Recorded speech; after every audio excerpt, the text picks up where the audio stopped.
Halo, Assalamualaikum warahmatullahi wabarakatuh. Balik lagi bersama saya Muhammad Dino Hyudin. Saya mahasiswa dari Universitas Muhammadiyah Cirebon, Prodi Manajemen Sumber Daya Manusia semester 5, dengan NIM 180 1111139. Kali ini saya akan mereview sebuah jurnal penelitian sebagai salah satu pemenuhan tugas mata kuliah Kewirausahaan Islami yang diampu oleh Bapak Dadang Priyono SE MPA. Judul jurnal: Menjadi Sosiopreneur Muda, Potret dan Dinamika Mom Sosiopreneur Sanggar ASI. Jurnal Studi Pemuda. Volume dan halaman yaitu volume 7 nomor 2 halaman 76 sampai 89 tahun 2018 yang ditulis oleh Dewi Cahyani Puspitasari dengan reviewer saya sendiri Muhammad Dino Hyudin tanggal 5 Februari tahun 2021. Metode penelitiannya yaitu kajian ini menggunakan metode studi kasus dengan objek penelitian utama adalah Mom Sosiopreneur Sanggar ASI. Data primer dan sekunder diperoleh melalui observasi, wawancara mendalam, mendokumentasi, dan studi literatur. Subjek penelitiannya yaitu Mom Sosiopreneur Sanggar ASI. Definisi sosiopreneur itu sendiri yaitu sosiopreneur berasal dari kata sosial dan entrepreneur yang artinya seorang pebisnis yang menjalankan kegiatan wirausaha dengan fokus menciptakan dampak sosial bagi masyarakat luas. Sosiopreneur adalah usaha atau bisnis yang tidak hanya mengambil keuntungan semata, ada unsur sosial di dalamnya.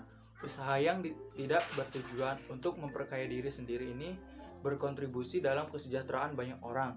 Jenis-jenis usaha sosiopreneur sangat beragam, mulai dari lingkungan, kesehatan, bahkan hingga pendidikan. Hal ini tergantung orang yang melakukannya. Biasanya mereka akan melakukan atau memulai dari hal yang paling dia sukai. Karakteristik sebuah bisnis sosial atau social enterprise bisa dilihat dari beberapa hal. Pertama, social enterprise menerapkan prinsip bisnis dan manajemen untuk menyelesaikan masalah sosial, terutama saat pemerintah atau pasar gagal ataupun saat ada kebutuhan yang belum terpenuhi. Latar belakang hadirnya gerakan kewirausahaan sosial menjadi jawaban untuk memunculkan wirausahawan yang mampu mengidentifikasi cara-cara baru, mendirikan usaha-usaha baru untuk menghasilkan nilai-nilai sosial, dan mengatasi beragam masalah sosial yang muncul di masyarakat. Dalam hal ini, pemuda menjadi penggerak dari gerakan kewirausahaan sosial. Mereka ini memiliki jiwa kewirausahaan, tidak hanya berdasar pada kemampuan mereka mendirikan sebuah bisnis dan memperoleh keuntungan untuk dirinya sendiri, tapi mampu menjalankan usahanya untuk kepentingan-kepentingan dan keadaan sosial dan ekonomi masyarakat. Studi kasus dan pembahasan penelitian jurnal. Penelitian ini merupakan studi awal yang fokus pada individu yang mengidentifikasi karakter sukses dan proses inovatif dari sosiopreneur muda dalam memulai dan mengembangkan bisnis sosial.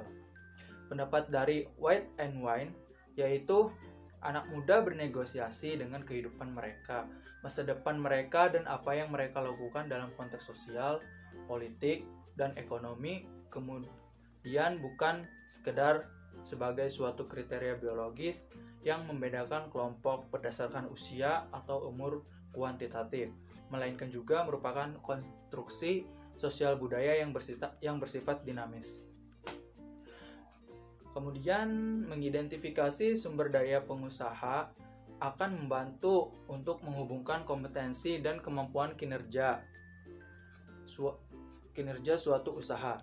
Selain itu, hal menarik dari riset ini adalah aktor sosiopreneur muda adalah seorang perempuan yang kemudian oleh pelakunya diperkenalkan istilah mom sosiopreneur. Hal ini menjadi studi kasus ini menjadi berbeda bila dibandingkan dengan profil sosiopreneur lainnya. Perempuan memilih menjadi wirausaha karena ada kesempatan, misalnya meneruskan hobi, mengikuti pasangan, memanfaatkan waktu luang, dan alasan lainnya adalah karena dipaksa, misalnya karena perlu uang, tertantang untuk melakukan sesuatu, menunjukkan pada orang lain kalau bisa melakukan sesuatu. Alasan terakhir adalah karena sengaja memilih profesi wirausaha untuk kepuasan diri sendiri. Mandiri sebagai contoh untuk anak-anak. Dalam penelitian ini, aktor sociopreneur mampu menjadikan masa mudanya untuk berkontribusi dan berkepentingan sosial, khususnya kebutuhan kaum muda perempuan atau ibu muda tentang pengasuhan alami ASI dan menyusui. Selanjutnya ada analisis dan pendapat mengenai potret dan dinamika mom sociopreneur Sanggar ASI. Beragam dinamika perkembangan Sanggar ASI tidak menyurutkan semangat founder Sanggar ASI, Raisika, yang telah berhasil membangun kekuatan visi lembaga, yaitu Sanggar ASI sebagai role model kewirausahaan sosial yang peduli terhadap pengasuhan alami dan penerapan standar emas nutrisi bayi melalui kegiatan konseling, promosi, edukasi, dan lain-lain. Bagi beberapa orang, keyakinan ini berasal dari keyakinan yang sadar, tumbuh secara intuitif, dan perlahan ketika mereka mengejar berbagai jenis pekerjaan, sampai turun pada panggilan yang mengekspresikan nilai-nilai dan bakat mereka. Dalam konteks Sanggar ASI, beragam bentuk dampak sosial dilakukan dengan menjawab adanya peluang yang muncul di masyarakat, yaitu adanya para ibu yang membutuhkan dukungan untuk memberikan ASI karena tidak sedikit ibu yang produksi ASINya melimpah, namun akhirnya menyerah dengan memberikan susu formula karena berbagai alasan seperti bekerja, desakan mertua, bayi menolak menyusui, dan tidak percaya diri dengan kecukupan ASI dan lain-lain.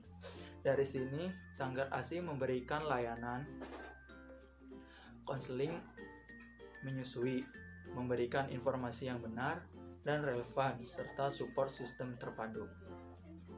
Mungkin sekian review jurnal kali ini. Terima kasih sudah menonton video ini. Terima kasih. Wassalamualaikum warahmatullahi wabarakatuh.